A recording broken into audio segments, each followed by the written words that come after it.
I'm Sandra Sims-Williiams. I am Chief Diversity Officer for Publicis Groupe.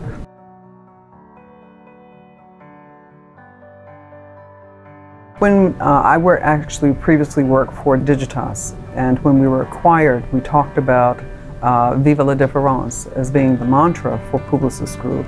And I suggested to Monsieur Levy that we take that mantra and really integrate it into a diversity strategy. We began by building a council, and the council was made up of the agency talent leads.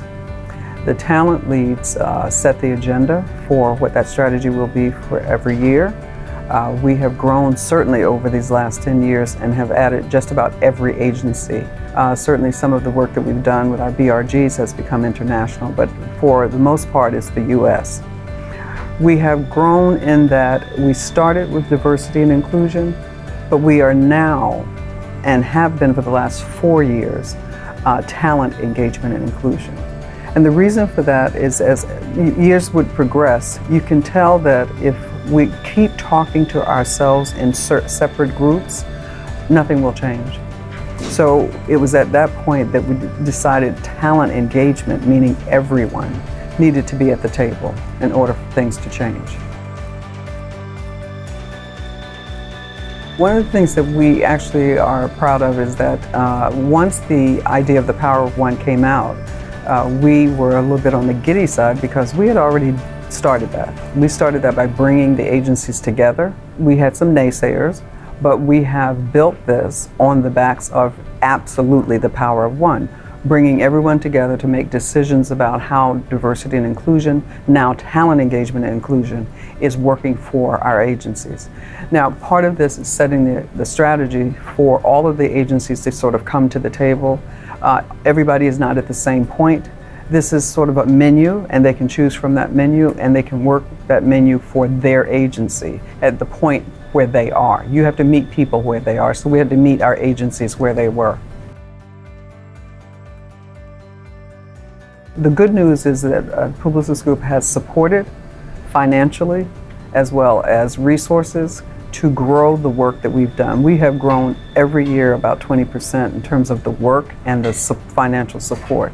And it's a game changer. It is honestly a game changer. We've also influenced our international offices because they didn't know about us as well. So it is really important that as we look at the business side, we were instrumental in actually gaining a client last year. For the very first time, our being involved brought the client in, and it was a significant win. First of all, actually, to even build a strategy, you have to have buy-in from your leadership. And the first conversation I had was with Monsieur Levy. The buy-in absolutely came by way of Vive la différence, and the idea that we could take that and make it work and make it live, make it really live with our organizations as well as our talent. And from that point, I think that when you have the leadership saying that they're standing by to support and advocate for diversity and inclusion, we have never had anyone back away from it. We have had influencers.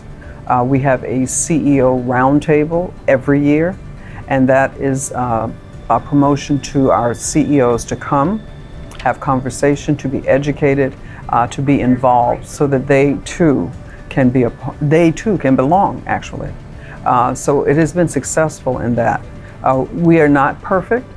We are still helping our leaders be more open. As we talk about Black History Month, I'll give you that as an example. When we used to talk about we should do Black History Month, you could hear crickets. This year in particular, there's no more crickets. There is loud, resounding support. And we have had a lot of presentations about different matters regarding people of color, and the CEOs have been the ones who brought it up and supported it. Leaders are human, and they have to lead everyone, and so in us helping them see how they can do that and still not, step on anyone's toes or make people feel uncomfortable, we have increased leadership's involvement The other piece that I think is important for people to know is that we want to have our environments inclusive. That means that you have to practice it, you have to show up. And the BRGs, the business resource groups, meaning that we've increased that number significantly, tells you that our talent is ready, willing, and able to march through. Also, of course, our political climate has changed, and people want to be very authentic and bring their full selves to work. And the only way you can do that is to make an environment where they can be their 100% self. One of the things that has, I think, motivated leadership as well as our talent is that we created the safe space when events were taking place. And it has become more a go-to gathering where you learn about each other. And learning about each other actually breaks those barriers down. People are really coming to realize that if I don't speak, your silence will be detrimental to all of us.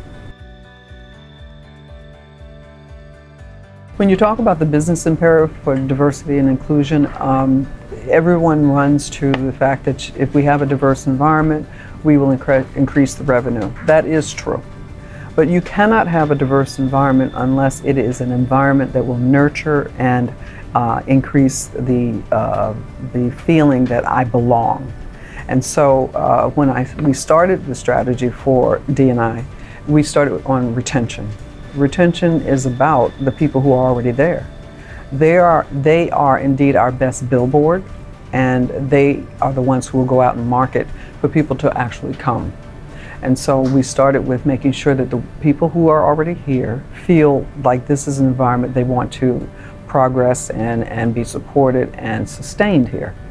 So that is what we did. And now we are more into recruitment of diverse talent. I will say that USAA certainly kicked that into high gear, but we have our other agencies who are also doing more recruiting in terms of diverse candidates. It is not exclusive diverse candidates, it's also certainly women.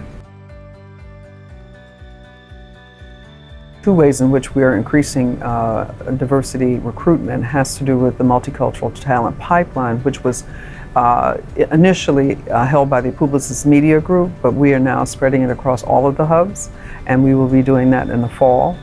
It is 2 days of us bringing in diverse candidates, young people who want to be in this business, and we have all of our agencies will be able to take part in that. Then the other piece that we have increased our attention to is military veterans. We have SHIFT, which is an organization who will supply candidates from the military. Everyone has a part, because if we do not have the marketplace that's out there, the customer base that our clients have, we're losers. We will not gain in the market. And we are here to make sure that our clients gain in the market. It is also this individual piece where if I know you, I'll feel good about you, but if I don't know you, I will remain ignorant. It is not a choice at this point in our journey to remain ignorant. We cannot. And it is for everyone to step out of the box that you have created in your lives. We all did it. And that's why I say talent engagement, because we all do it. So it's time to step out of that box and reach out to people who you don't know.